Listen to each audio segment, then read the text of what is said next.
I'm Sophie Foster, and welcome to Can We Talk About That, the new podcast produced by DASO and Ingamo Homes, the women's shelters in Oxford County, and the podcast where we break down gender-based violence and how it shows up in our everyday lives.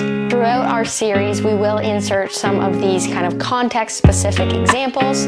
I'll read a real-life example that someone has posted on Reddit and ask our participants and our guests to kind of unpack it with me as we explore what happens in the scenario, if it's abusive, if we can see certain aspects of gender-based violence within the story, just to give us a little bit of context and a real-life example of what it can look like.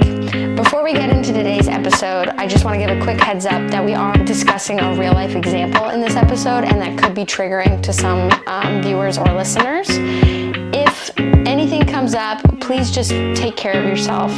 Feel free to pause, take breaks, maybe come back to this episode a little bit later. And if you or someone you know does need anything, please feel free to call the DASO crisis line.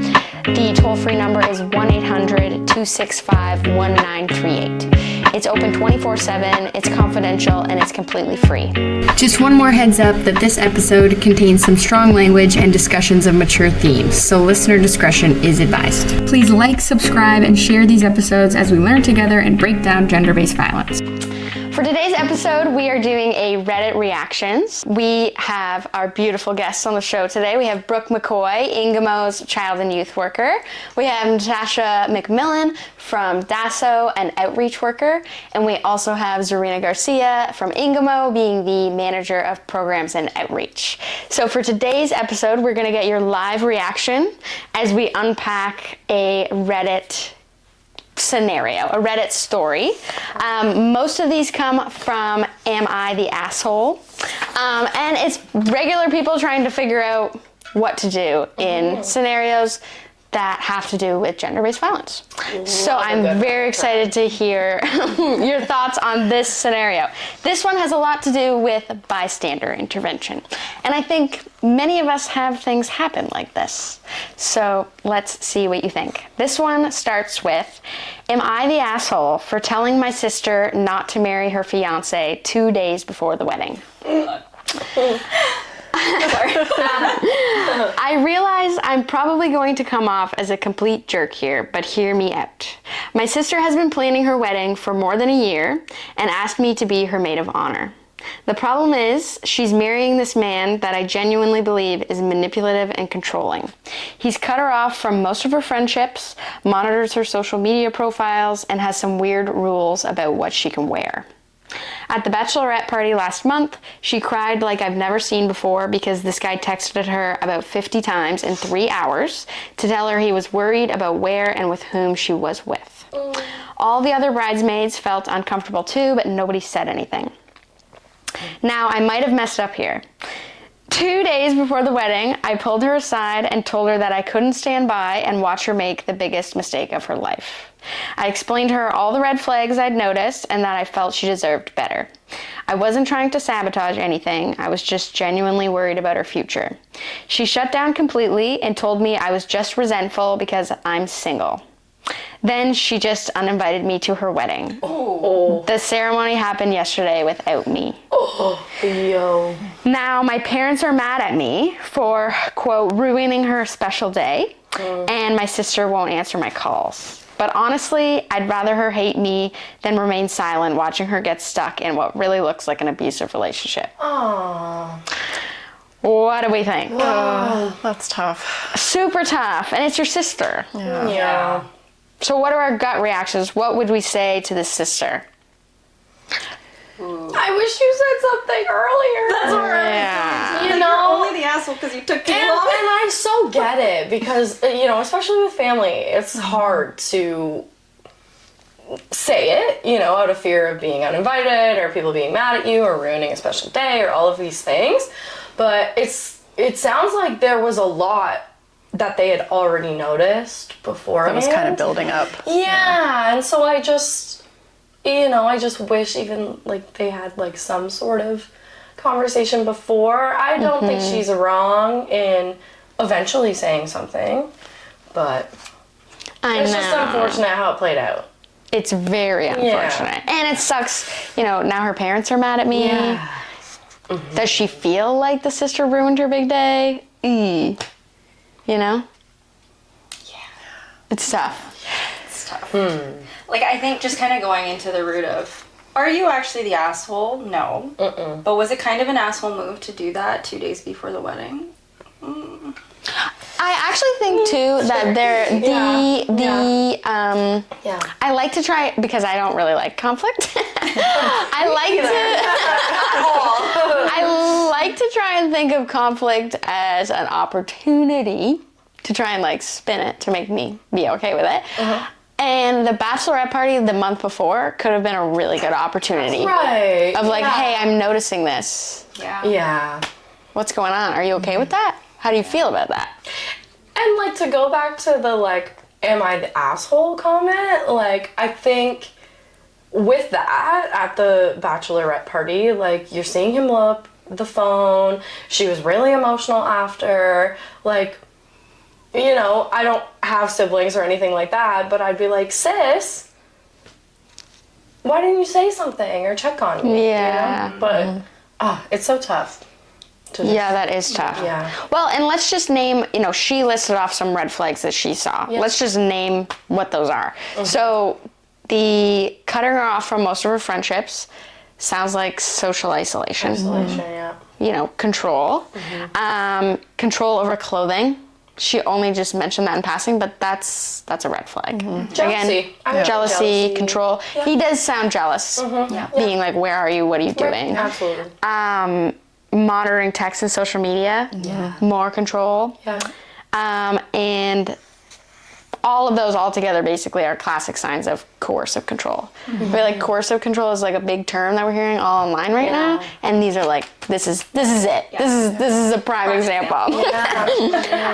And like the 50 texts in 3 hours, that is like manipulation, guilt, harassment. That's too much. And maybe if he was feeling upset and anxious and insecure, like, bring that up tomorrow in a nice, healthy way, recognizing, like, those are your feelings. And if you trust her in your relationship, you know, that's something that you kind of need to deal with on your own, right? Yeah. So, okay, what would we say, what could she have done better, other than the timing? The sister? Yeah. The sister, like, telling her, I think you're making, quote, the biggest mistake of your life. I think there's some context missing to that. So, like, that's the first piece. Because we don't know, like, was there ever a safe opportunity for her to have that conversation with her sister? Absolutely. Like, absolutely. I think the timing of that... Good point. Maybe was pushed there, like, to that point, because it's kind of like, shit, she's engaged. I don't want to ruin that. Maybe there's still a chance. Maybe there's still a chance. And the sister could have been holding on to hope that whole time. But because nothing had changed, and it's like 2 days, like, you're down to the 11th hour. I just have to say it. I can't witness this. It's breaking my heart to see my sister do that. Like, that could have been the reason why.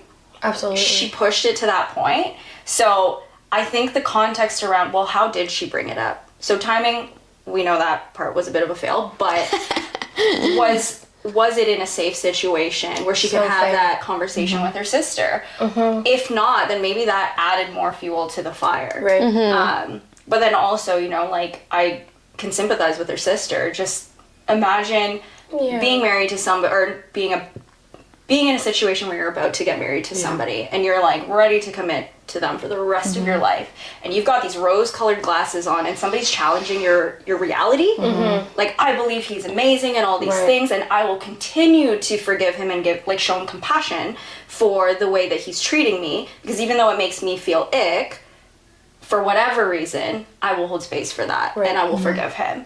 And so the minute that somebody you love challenges that and says, actually, this is going to be the biggest fucking mistake of your life.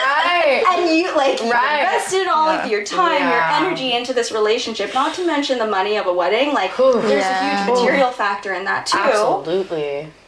You're going to be on the defense. Exactly. It's like, what are you going to do? Just say, I guess I'm calling it off because my sister called it out and no one else has challenged me on this. Of course not. I'm going to be like, look at all these people who support me. I'm going to just do it. I'm just going to keep going. my relationship is strong. You're just jealous. You're single. Yeah. Exactly. Yeah. Exactly. And I think definitely, like you said, like that's what kind of what I was gonna say is I wish that like the sister who's not getting married was able to maybe like pull more people in, not like in like a gang up kind of scenario, but like, you know, talk to her mom and be like, you know what, Mom, I'm really concerned about sister. Like, how should I approach her? Would you talk to her with me? Do you feel the same way? People at the bridal party, you know, just to kind of, again, it's hard, you know, not to make her feel like everyone's also against her, but it's like you said, when one person is telling you and everybody else is kind of just not really saying anything, it's like, well, you're just jealous. Like, I'm gonna continue. Well, and it's really hard to be the only one that wants to say something. Yeah. And if everyone else is like, oh, hush, hush, you're probably not going to say anything. And then, you know, it's the classic, like, nobody said anything. And then it gets worse and worse and worse. And it spins out of control. So it's like the balance of urgency versus, like, timing. Right. Yeah. You got to balance that. Yeah. Ooh, and do it in a safe way. I think approaching those conversations, maybe it could have been done in a bit of a lighter way, like, how are you feeling about the wedding? Like, I've noticed some of these things, like, how is it making you feel? Kind of approaching it that way instead of, you know, this is the biggest mistake of your life. Yes. Right. Just trying to get more insight into where she's at, if she's noticing any of these behaviors and how it might be, where she might be at in terms of that. I like those, like, open-ended questions too. Yeah. Like, because we got to plant seeds. Like, I can speak for myself, and I think most humans in general, no, we don't want people telling us what to think and what to say. And, you know, we want to make up our own minds. And especially with people you love, and if you are confused about how they're making you feel, like, you got to make your mind up on your own. Right. So all we can do as friends and family is ask those open-ended questions and give them space to kind of process, right? Yeah. And be there. And be there. And, like, still keep showing up. Yeah. And maybe she, like, I'm not sure because it was 2 days, it's kind of hard to solve that. But let's say this happened at the bachelorette party, and the day after, same thing happened. But she had a whole month, and her sister still said, you know, you're just jealous because you're single, or whatever she said. And then, but maybe, you know, if there was time to cool off between that month, she still could have gone to the wedding and be like, I'm still going to be here for you no matter what, and I support you, and, like, it's your decision. Do you know what I mean? So she still could have brought it to her and said, hey, I'm concerned, but no matter what, I'm going to be there for you.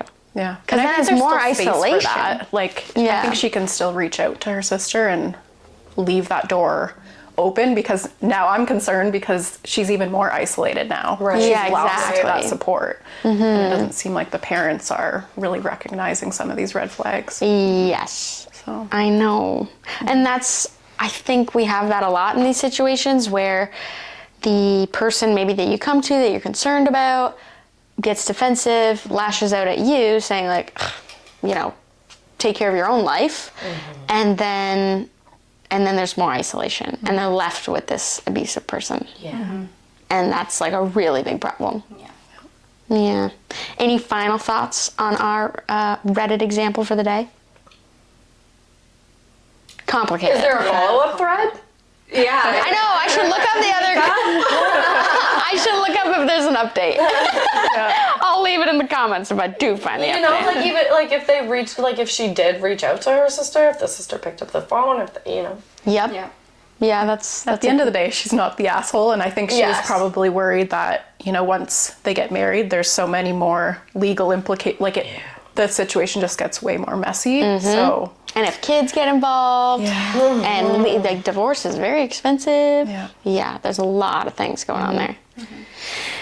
Well, I think this example, you know, is like tons of people kind of face these things. Maybe it doesn't have to do with weddings, but I know weddings bring a lot up for people. And it just gives us an opportunity to look at, like, what do you do when you see someone that you love walking into what looks like an abusive or a toxic relationship, red flags, even like family dynamics, survivor autonomy, that they need to make their own decisions and we can't tell them what to do, and also the risks of speaking up and what that looks like. Right. So we'll leave it at that. Thank you so much for coming on and reacting to our Reddit scenario today. Thanks, Tyler. Thanks so much for listening to this episode of Can We Talk About That? Our Reddit reactions episode, I think, is really helpful and gives a little bit more context to what gender-based violence can look like in an everyday situation and in an everyday relationship. Again, gender-based violence shows up in our friends, our family, and our neighbors' lives. It's not outsiders, it's the people that we love. We hope to see you in the next episode as we continue to unpack gender-based violence in our everyday lives.